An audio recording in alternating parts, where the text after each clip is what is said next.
Hello, everybody, and welcome back to another episode. Today, I'm joined once again by Mia Eriksson to talk about Sweden as they head into the quarterfinal stages to face Japan. They certainly have been on a very interesting road up to the stage, which means there's going to be a lot to discuss. Mia, extremely happy to be joined with you today to talk about them. How are you doing today? Yeah, I'm good. I'm good. Obviously, I'm more than good since Sweden will be playing in the quarterfinal. I'd assume so. Yeah, probably good. A little bit stressed. You had to fight through that to find that joy. But let's start off a little bit early from the group stages, because in the World Cup, assessment is quite important from the get-go. The group stages, they topped their group, kind of showed a fair amount of resilience in terms of they had plenty of combination on the right flank against South Africa, despite going down in the opening stages.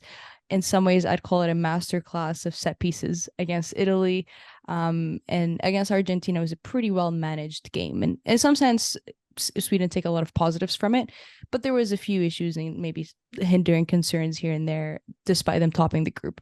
For the group stages and the three games, how did that go for you, and how do you kind of assess that performance as a whole? Well, I think it's very interesting. I have a lot of thoughts in my head about this because looking at how the other groups have turned out, Mm. then Sweden have delivered like top-notch result, Yep. if you know what I mean. But since people like to talk about like performances like in the game against the US, people Mm. said that yeah, the US deserved to win because Sweden they weren't playing any good and yada Mm. yada. And then I think not only Swedish media, but also a lot of media and experts and fans after watching Sweden play South Africa, Mm. who no one, I would say, expect to be joining Sweden Yep. in the knockout stage. So with that being said, I think Sweden have been performing well in the group stage. Mm. Uh, I will say it like this: they did what they had to do, Mhm. and that's all I can say about that. Which is kind of what you need in a group stages. Do what you need to Yeah, do, top the group in some sense, go through, and then that's not when the real deal starts, but that's when peaking of performance needs to start. yeah, They head into the round of 16. They definitely don't get any easy opponent of the US women's national team. And I think after watching the game, it's pretty fair to say that that was probably the US's best performance against Vlatko's reign in the past 2 or 3 years, or however long he's been there, comparing the Olympics, the She Believes Cup, the friendlies, like any kind of performance. This is probably the best one they put up. And it was really interesting to see how both of them set up in terms of they kind of mirrored each other of that 4-2-3-1. We saw Sweden set up in the 4-1-2 that they usually do here and there. But that US women's national team game and how it all went to the 120 minutes, we can give plenty of props to Musovic because he absolutely saved plenty of those like almost goals.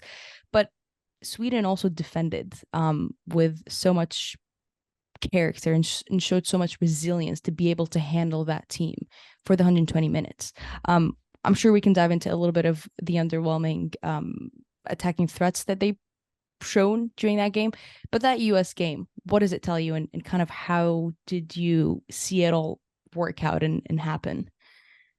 I think that Sweden showed too much respect of the US from the beginning. You could see that quite easy, I think, when Mm. if people didn't notice during the game, then if they will watch it again, I'm pretty sure that you can see that from my point of view, they show too much respect. But the thing is that what I believe and think about that game is that Sweden had a well functioning team machine going into that game, which the US haven't had in a long time.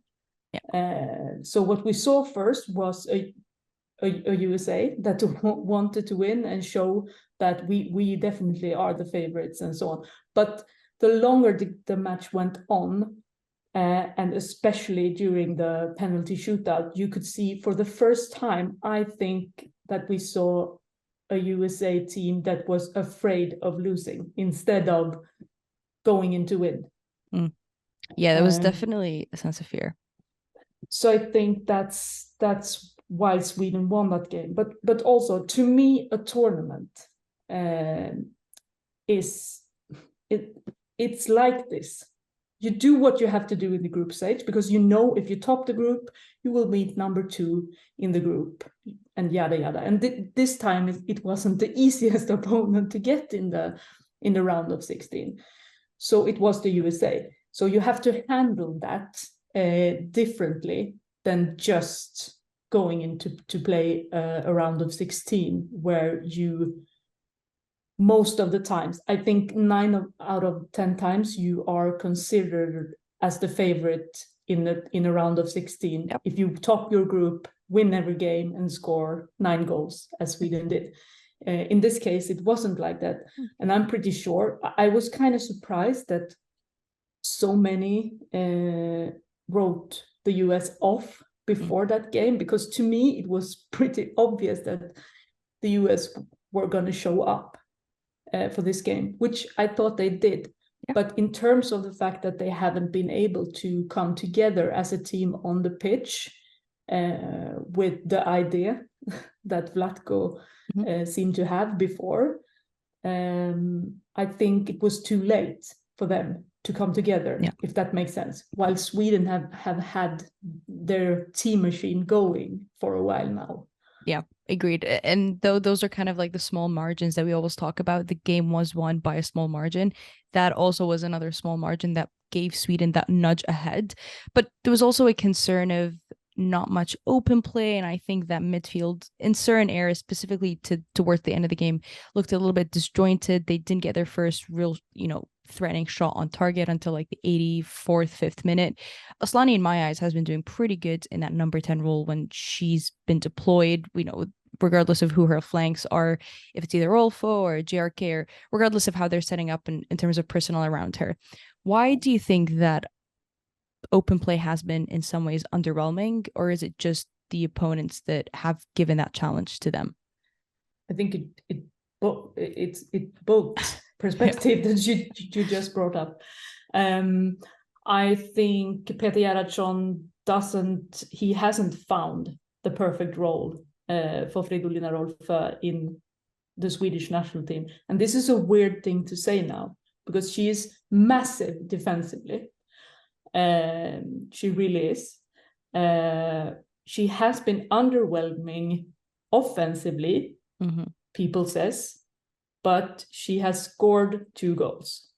So Indeed. I think it's a hard thing, because Sweden, what I do think is the difference between, we take Norway and Denmark, for example now. Sweden have a team that can win games. And that sounds weird to say, because football is a team sport for Norway and Denmark as well. But they haven't got the quality all over the pitch and can't perform as a team well enough to do what Sweden does. So in that case, Fridolina Rolfö is our biggest star. If we look at what club she comes from on a daily basis, that she has won the Champions League and the role she plays for Barcelona. But we win games. And with that being said, the thing is that in Sweden, it's Jonna Andersson who has the role of Fridolina Rolfö, from what we see Fridolina does in Barcelona.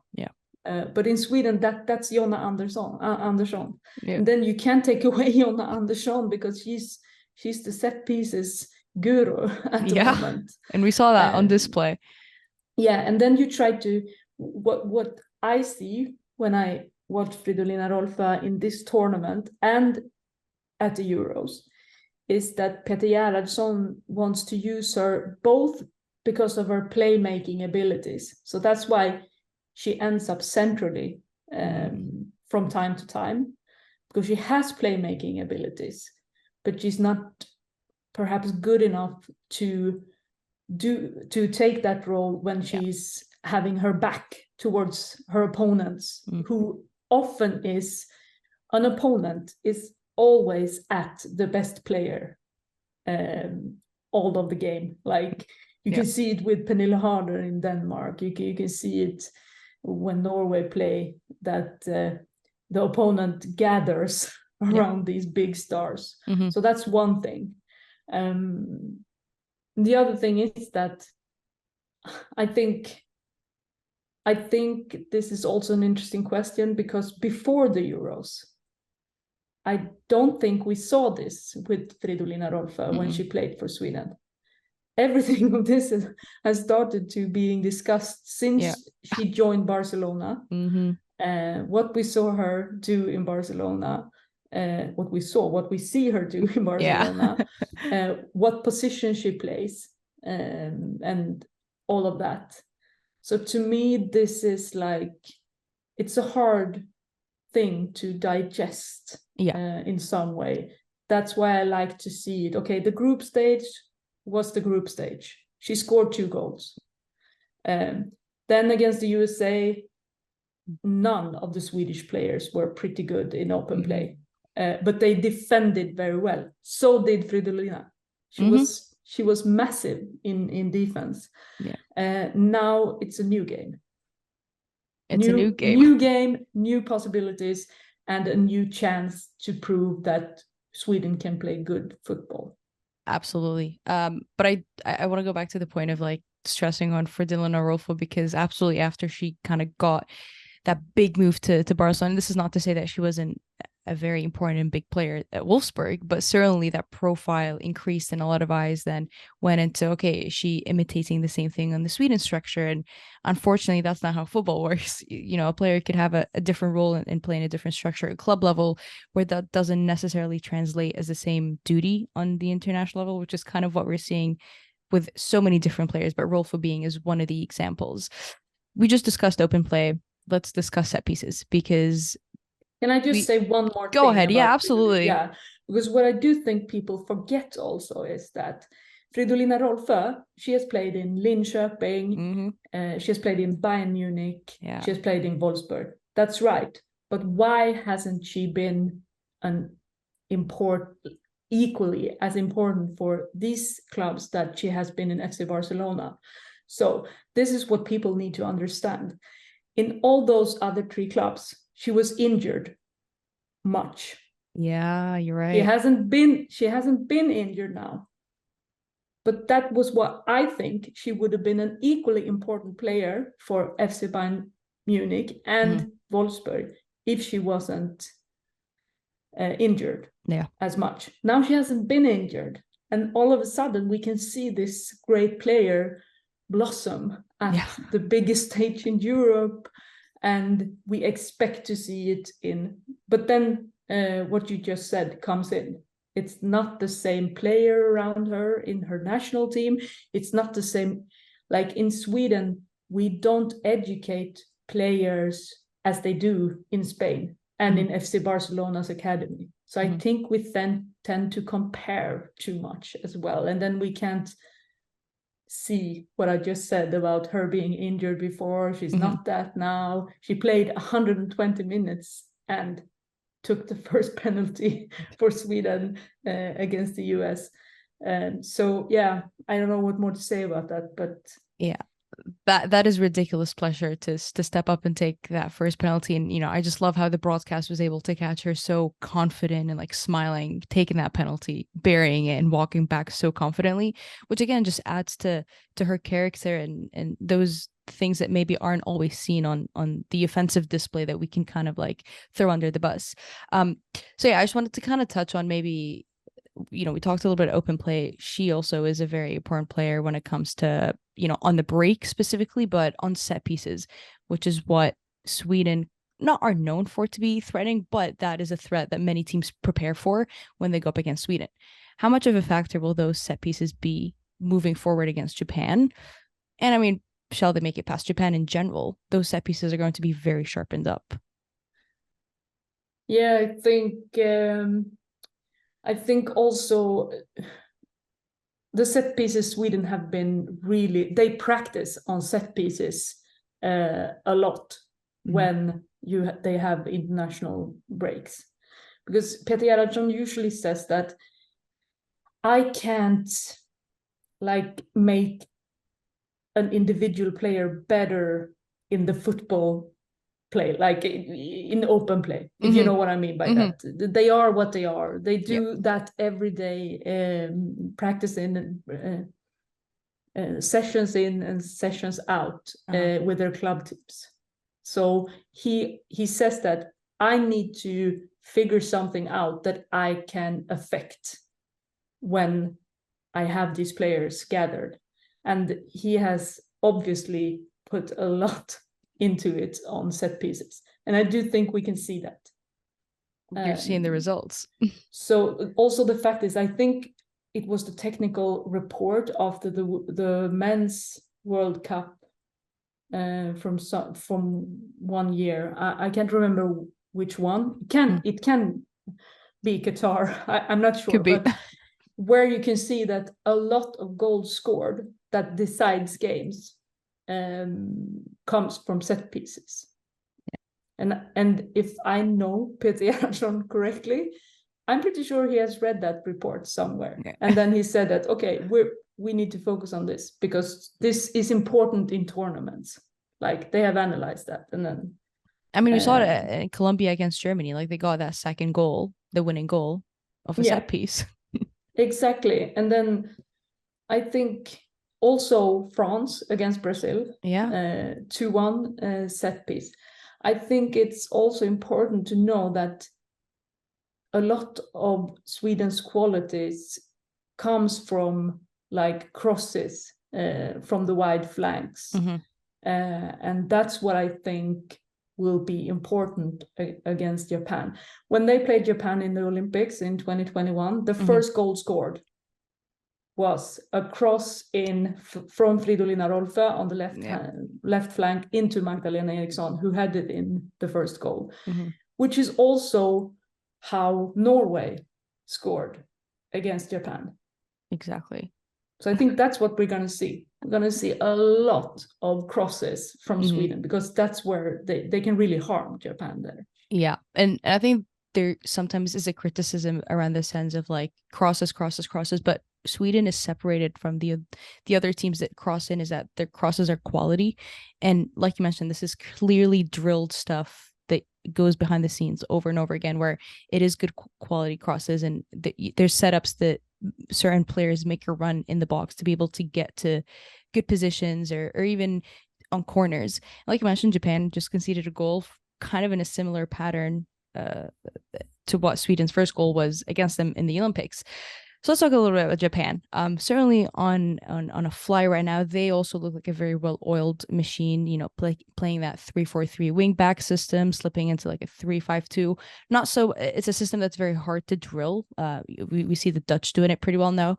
But I mean, factually, how can Sweden set up to play or assess to play that team that kind of presents different challenges in some ways to the ones that we just saw? And how do you think that starting 11 would look like, if different at all of what we've seen? I think that Sweden won't make the same mistake as Spain did. Sweden shouldn't want to own the possession in this game. That's one thing. I also think that Sweden will be very careful playing out from the back. We also saw that against the US, that Sechira really had to do long goal kicks in that game. So that's one thing. The other thing is that you need, because the thing is that people need to understand also is that against South Africa, Johanna Rytting Kaneryd, she wasn't any good at the crosses. This is also one thing. And the goal that I think it was Rebecca Blomqvist who scored that against Argentina, it was Sofia Jakobsson out on the right flank who crossed.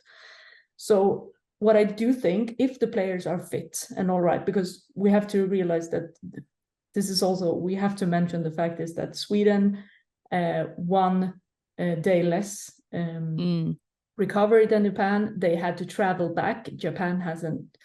They had haven't that trouble.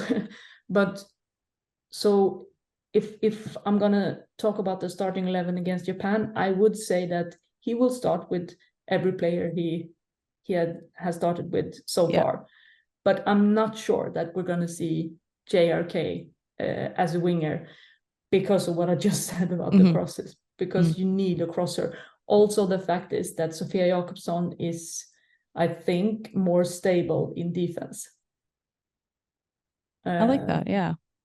So, but the fact is that Johanna Rytting-Kaneryd is a player that breaks patterns.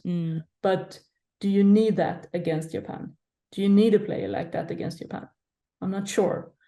But the thing is that we have two right wingers that offers very different abilities.